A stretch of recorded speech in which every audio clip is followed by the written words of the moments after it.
shoot the briefing, eh?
Is everyone good to go?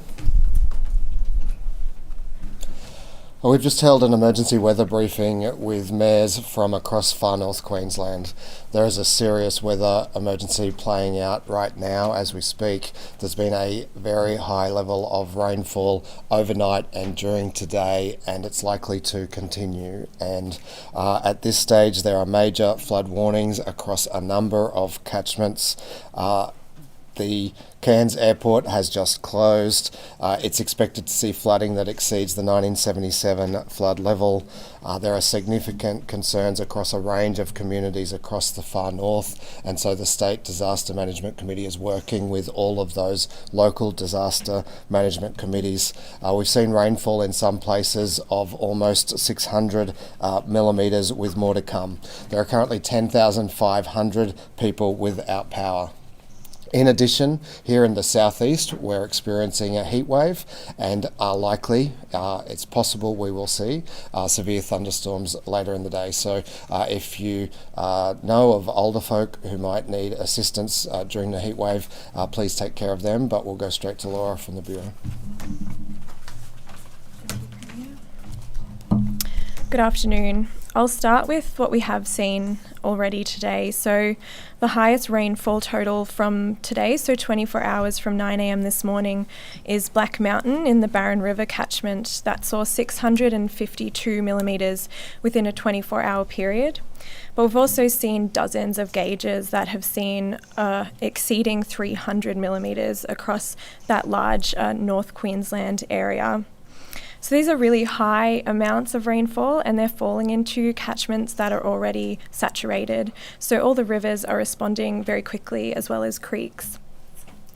So to put that into perspective, over the last 7 days, we've seen over 21 of our gauges record over a metre of rainfall. So these are really large amounts of rainfall. And as we continue to see the rain falling, they're falling into areas that are already flooded and responding very quickly. The two main hazards from this is flash flooding and riverine flooding. So the flash flooding is both dangerous and life-threatening, as it can happen very quickly. So the totals that we could see, 6 hourly up to 300 millimetres, and in a 24-hour period we could see rainfall of up to 500 millimetres possible. So again, this is a lot of rainfall falling in areas that are responding very, very quickly. In terms of riverine flooding, we have major flood warnings for an area from the Daintree down to Ingham. So currently we have Daintree River in major, Barron River, the Mulgrave Russell, Herbert River, Tully and Mulgrave, and the Johnston River, all in major flooding or having major flood warnings issued for them. So we're seeing this rainfall, as we've seen in the past sort of 12 hours, it's falling continuously, and that is expected to continue over the coming day. So it's not this patchy rain, it's very widespread and it's very continuous in nature. The situation is changing quite quickly, and it's evolving quite quickly as well in terms of the flooding. So we are just encouraging people to stay up to date with the riverine and the severe weather warnings detailing that flash flooding risk, as they're likely to change quickly, and the Bureau will be issuing updates as required. Over the next period of time, we could also see, if we do see a reprieve in rainfall for a few hours, those river levels steady or start to fall. But noting that if we see any further rainfall, we can see those river levels immediately start to increase. So really wanting people to be aware of that. It won't take a lot of rainfall in these catchments to see more flooding. In terms of what we're expecting over the next couple of days and the timing, we are expecting this rainfall to continue for the rest of today and well into tomorrow. The most likely scenario is that we will start to see easing later tomorrow and into Tuesday. However, there are a range of possibilities at this time, so it's just the most likely that we will see that easing later tomorrow. But in terms of the next sort of 24 hours, so the rest of Sunday and the rest of Monday, it's very likely that we will see a repeat of what we saw today. So again, we just really want people to stay up to date with all of those warnings as they are being issued as required. And just please note that things are responding very rapidly to any rainfall. Thank you. Good afternoon. Could I just start off by first thanking the local disaster management groups, the district disaster management groups and the community for listening to us and the work that they're doing right across the north area of the state. As the Bureau has indicated, a serious flooding situation is occurring there that could potentially continue right into Monday. What we're seeing is emergency services, we're seeing the riverines and creeks start to drop and then rise very rapidly when the rain comes, and this has resulted in us undertaking a number of evacuations, and so we ask the community to stay connected with us. We have 37 people in 5 evacuation centres at Edmonton, Marlin Coast, Innisfail, Mossman and Wonga Beach. We also have a number of other evacuation centres that are available should the community need them. So please connect to your local council and your local disaster management website to see where those are occurring. We've had multiple evacuations and rescues overnight and today, primarily in Mossman, Douglas, Gordonvale and the Innisfail areas. And this is exactly due to what the Bureau indicated of rapid rising of floodwater when we have intense rainfall over isolated areas. As indicated, the Cairns airport is closed, so we ask people not to travel out to the Cairns airport, and please, if you can, please stay off the roadways as much as possible at the moment. We are seeing considerable damage to our roadways from the floodwater, even as the floodwater drops, so please do not go on those roads. We've had reports of people swimming and driving into floodwaters. Please don't do that. The roadways underneath may be severely damaged. As the State Disaster Coordinator this morning, I've asked the State Disaster Coordination Group to meet and plan to put additional government and non-government resources into the far north as quickly as possible, and this planning's underway, and most likely we will stage those people in Townsville tomorrow so that we can get them into our communities. We know that we've had impact in Innisfail of about 8 to 10 low-lying streets have been subject to flooding. Gordonvale, about 2 to 3 streets.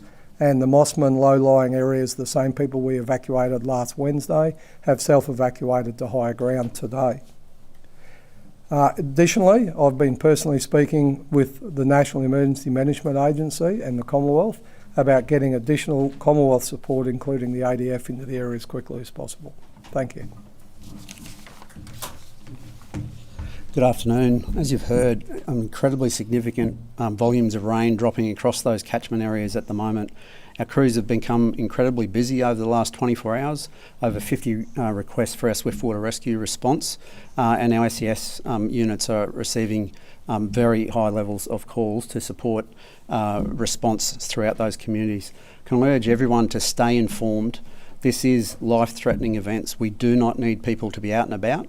We do need our resources to be prepared for those areas that do need our greatest assistance at that moment. So if you don't need to be out and about, if you're in a safe position, please stay in that position.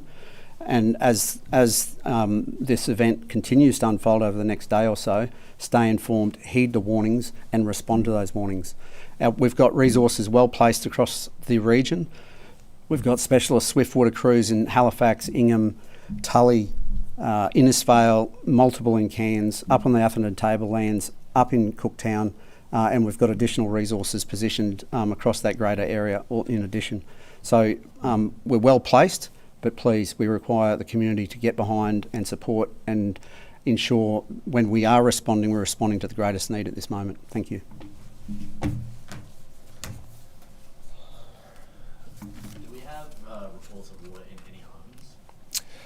We do, and there are people in evacuation centres, but I'll get the disaster coordinator to address it.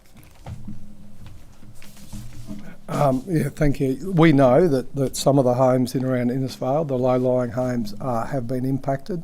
We also know that those low-lying homes that were impacted around the Mossman River last week have been re-impacted. And we've got 2 to 3 streets in Gordonvale where we have some low-lying areas impacted. In around the Cairns area at the moment, as the water rises and falls, we know we've had some impacts in around the Cairns area. We just don't know how many at the moment because we are still in the response phase, trying to keep people safe at the moment. I know you can't put a figure on currently, but how many homes are at risk of becoming flooded? Look, I can't put a figure on that. The warnings are really clear are in and around the Cairns area. We know around Yorkeys Knob, around Meacham Beach, Freshwater, those areas will be impacted and have been impacted on the tide today. There are only, fortunately, a low number of homes in that area. I really can't put a number on it, but can I say, no matter where you are in the north, no matter whether you've experienced flooding before or not, please stay contacted and in contact with communities and the emergency messaging. Because if your home may not have flooded before, but what we're seeing is rapid rise of a already saturated catchment. Is anyone unaccounted for at this stage? No, I'm very pleased to say we've had no reported deaths out of this incident in the north, and we've had no reported serious injuries or missing people. We sum up the situation up at Cairns at the moment. What's the best way to describe the situation? Well, as the Fire Commissioner indicated, what we're seeing is intense heavy rainfall that is producing at times life-threatening events. We've undertaken a number of rescues in the last 16 hours, 24 hours, where water has risen that rapidly that people haven't been able to get out. So what I would say to everyone listening to our message, if you are feeling unsafe, if you think that you're at risk of being flooded, our evacuation centres are open. Move now and we can support you there. It's much better than having us come in and rescue you. Is there a potential that you'll declare this a disaster zone? We already declared this area disaster declarations last week. We did it as a preemptive measure so that the authorities in those areas had their respective disaster powers and regulations that they needed. So that remains in place. It remains in place for 14 days unless we revoke it. And I'm glad we did it preemptively because it's turned out that we've needed it. Cairns Airport is closed. A lot of the roads in and out of Cairns are already inundated. How much of a challenge is it going to be to get these resources up into the region? It's definitely going to be challenging. We're going to stage most of these resources in Townsville and then look at our support from the Commonwealth and as well as private resources to get them into the region. The issue that the authorities are dealing with on the ground at the moment is the rain is that heavy.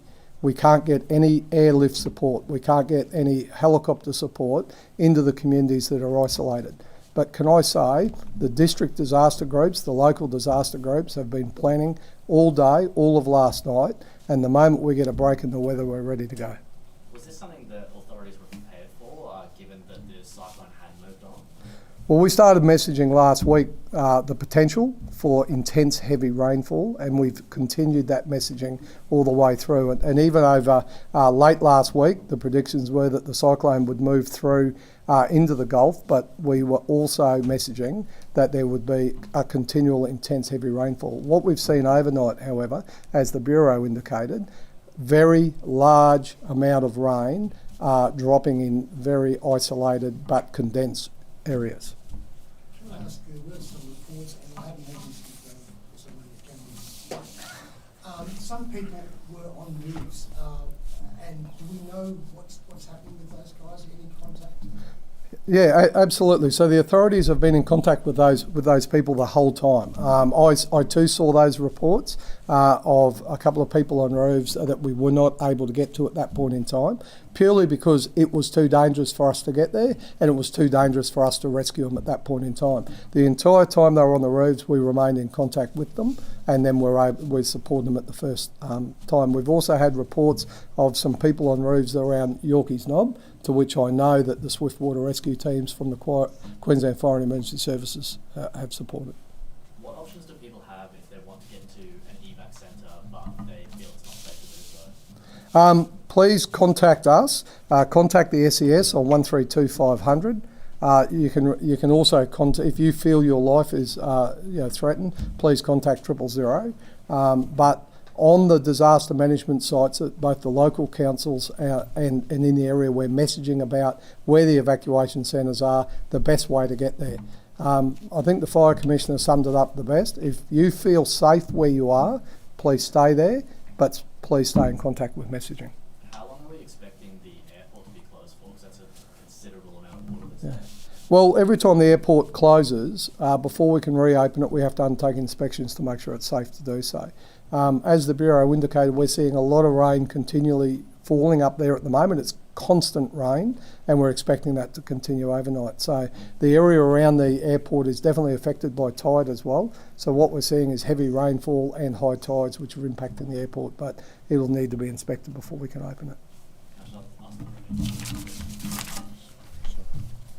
For me, this is more than likely going to be a disastrous event. A lot of people are going to have flooded homes. What would you have to say to those people who are about to get through this? Well, I've been speaking with people on the ground throughout the day, and they say that they've never seen rainfall like this. This is people who've lived in the states far north for all of their lives. So this is very serious, and it could get worse. What I want to reassure Queenslanders is that our emergency services are well practiced at how to take care of Queenslanders and look after them during these disasters, and our Reconstruction Authority is very good at supporting them in the aftermath afterwards. So right now, during the disaster event itself, we have police and fire and emergency services and SES on the ground doing a fantastic job. And to everyone else, please make sure you don't make their job any harder. Do not put yourself at risk. Do not drive through floodwaters. If it's not safe to get out of your home, contact us and we will help. Do you think there might be financial assistance available to those people who have lost their belongings? The initial package of financial assistance is already in place. We triggered that when the cyclone was approaching. From there, we'll continue to discuss with the Australian government. We jointly fund those packages. We'll discuss with the Australian government exactly what's needed and what is appropriate based on what the damage is. But for now, the focus is on the response. Premier, are there any plans to reimburse residents who have had their houses and properties destroyed over the next few months as the recovery efforts continue? Look, as I said, we will assess what kind of disaster assistance package, further disaster assistance package is necessary and appropriate once we see what the damage is, once we do those damage assessments. For now, we've made the immediate hardship payments available for people who need them, as well as funding to the local governments for their preparation, response and immediate recovery needs.